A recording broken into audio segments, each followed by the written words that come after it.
దుర్గాదేవి పరమశక్తి స్వరూపిణిగా భావించబడుతుంది. ఆమెను ప్రధానంగా పార్వతీదేవి యొక్క ఉగ్రశక్తి రూపంగా, అలాగే త్రిమూర్తుల శక్తుల సమాహారంగా పురాణాలు వివరిస్తాయి.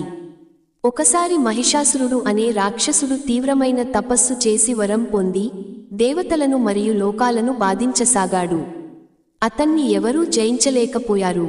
అప్పుడు బ్రహ్మదేవుడు, విష్ణు, శివుడు తమ దివ్యశక్తులను వెలువరించారు. ఆ శక్తులన్నీ ఒక మహా ప్రకాశరూపంగా ఏకమై దుర్గాదేవి అవతరించింది.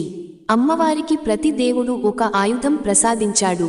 శివుడు త్రిశూలం, విష్ణువు చక్రం, వాయుదేవుడు ధనుస్సు, ఇంద్రుడు వజ్రాయుధం ఇచ్చారు. సింహం ఆమె వాహనంగా నిలిచింది. ఆమె రూపం దివ్యకాంతితో ప్రకాశించింది. దేవతల శక్తుల సమాహారంగా అవతరించినందున ఆమెను ఆది పరాశక్తి అని పిలుస్తారు.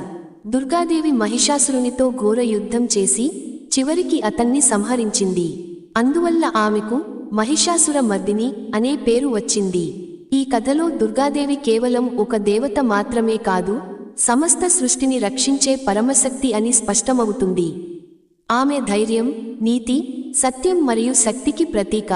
అందుకే భక్తులు దుర్గాదేవిని తల్లి రూపంలో భావించి ప్రార్థిస్తారు.